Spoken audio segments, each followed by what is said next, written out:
आंदोलन करतो जगाने हे पहिल्यांदा पाहिलं असेल असलं आंदोलन. नक्कीच हे आंदोलन रिस्क घेणार आहे, कडक आहे आणि या आंदोलनाचे परिणाम महाराष्ट्रावर दूरगामी होणार आहेत. आज मनोजदादांना 9 वेळेस सरकारनं फसवलेलं आहे. दिलेले पत्र, दिलेले मीडिया पुढे केलेले आश्वासनाची पूर्तता शासनानं पाळली नाही आणि वारंवार आंदोलन करून शासनाने फसवणूक करते मराठ्यांची. म्हणून दादा या अशा प्रकारच्या उपोषणासाठी आलेले आहेत आणि नक्कीच याचे परिणाम सरकारला भोगावे लागणार आहेत. मी आव्हान करतो शासनाला की या दादांच्या मागण्यांची लवकरात लवकर दखल घ्यावी. अजून वेळ गेलेली नाही.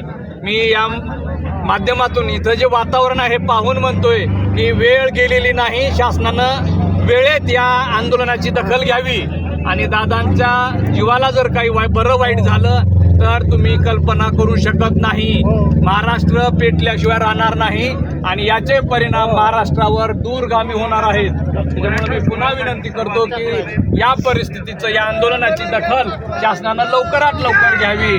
उशीर केल्यानंतर सरकारच्या हातात काही राहणार नाही. ही पुन्हा एकदा विनंती करतोय. मनोज दादांची तब्येत जोपर्यंत आहे तोपर्यंत हा समूह सगळा स्वतःला कंट्रोल करू शकतो, परंतु मनोज दादांना जर या उन्हाचे, या परिस्थितीचा जर परिणाम त्यांच्या शरीरावर झालेला दिसला तर महाराष्ट्र शांत बसणार नाही. तुमची पोलीस तुम्हाला कंट्रोल करू शकणार नाही या वातावरणाला. पुन्हा सांगतोय, वेळ गेलेली नाही. शासनानं लवकरात लवकर AC मध्ये बसलेल्या फडणवीसनी इथल्या उन्हाची दक्षता घेतली पाहिजे आणि लवकरात लवकर दखल घ्यावी ही माझी पुन्हा एकदा विनंती आहे. जय शिवराय.